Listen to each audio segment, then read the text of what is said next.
Evening, Professor. My name is Rajveer Kaur and today I'm here to present my head-to-toe assessment on my patient. First of all, I'll begin with the 360-degree view of the room. Here you go. Now I will be keeping the camera on the side. Okay. So first of all, I'll begin with my checking my doctor's prescription for head-to-toe assessment on my patient. Yes, it is prescribed, and after entering to the patient's room, I will perform hand hygiene before touching the patient. And first of all, I'll introduce myself to my patient. Hi, my name is Rajveer Kaur, and today I'm nurse for you, and I've been prescribed for your head-to-toe assessment. Can I begin with that? Yeah, sure.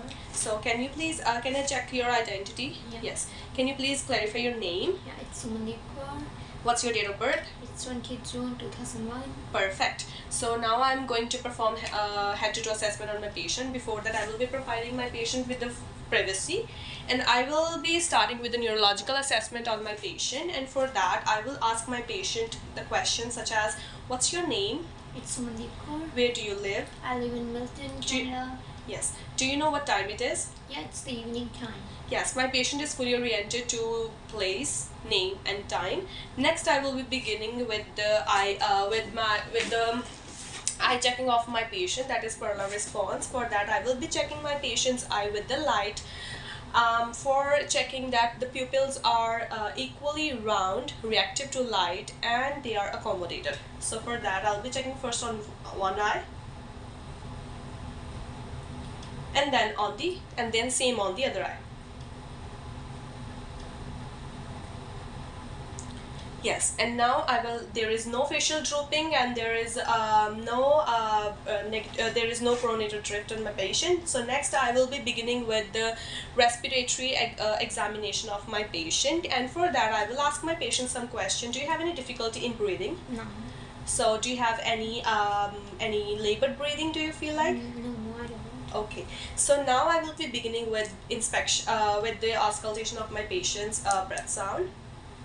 So for that, inspection. For inspection, I will ask my patient to turn their back towards me so that I can check the retraction and the expansion of the lung muscles. For that, I'll be keeping my hands just like this and ask my patient for a deep breath. Can you please take a deep breath? And as the thumbs go apart, now take a deep breath out and they come closer. So take a deep breath in and out. They are expanding and recoiling to the normal. So then I'll be checking auscultating my patient's breath sound from the posterior sides, that is on the 8 landmarks. Starting from the upper. 1, 2,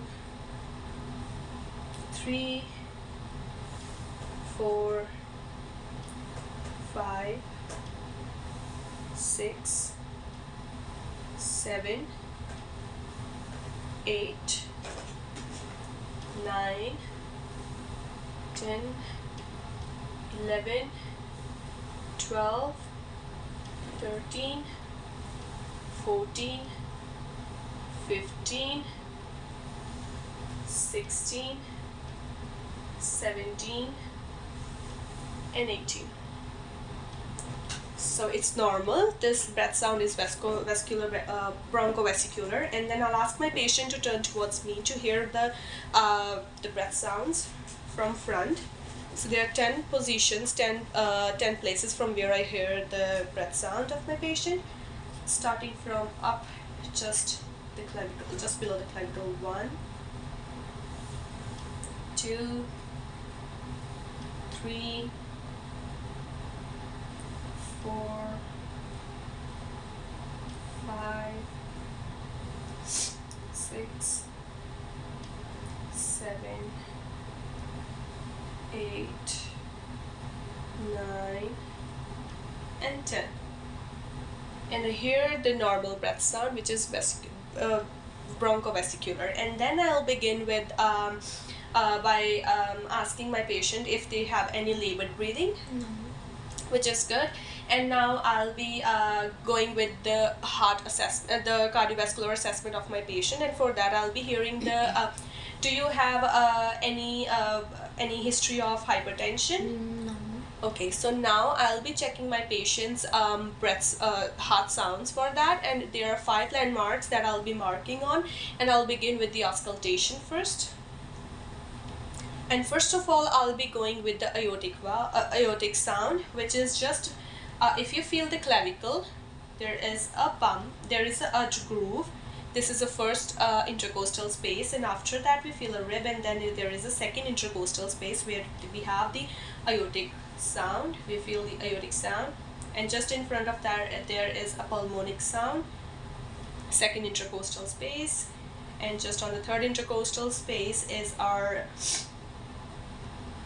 Erb's point, and on the fourth is our tricuspid, and on the fifth one we have is mitral one. Yes, it's good. So next I'm going to perform my abdominal assessment on my patient, and for that I'll ask my patient to lie flat on the bed. Okay. Can you please, yeah, go ahead. Thank you. For this, first of all, I'll inspect my patient's abdomen for contour, for lumps, lesions, and bumps. And there is no bumps, lesions, and lumps on my patient's abdomen. It's it's normal. And for contour, I'll be checking it just sitting, keeping it at the bedside level, and I'll ask my patient to keep their hands straight on the bed, and the bed is flat. And for checking the symmetry of the patients, for that I need to go on the foot inside of my patient to check for the symmetry, which is okay. And now I'll be checking my patient's abdominal sound. I will be auscultating on my patient's abdomen. I'll divide the patient's abdomen into 4 equal halves, starting from the right lower quadrant to the right upper quadrant, and then left upper quadrant, and then to the left lower quadrant. I'll begin with auscultating that.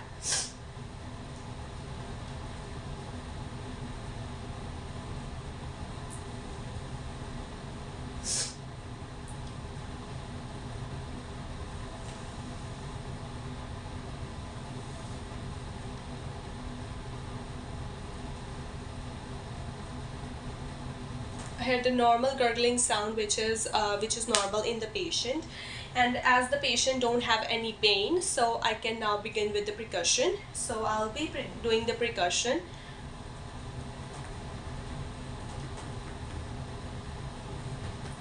It's done on the all organs.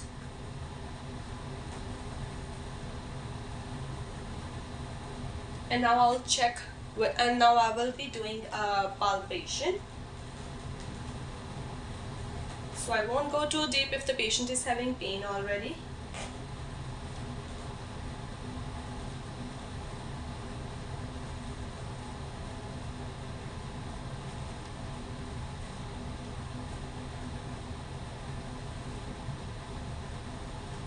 And then I will ask my patient if they have the, do you have the regular bowel movement?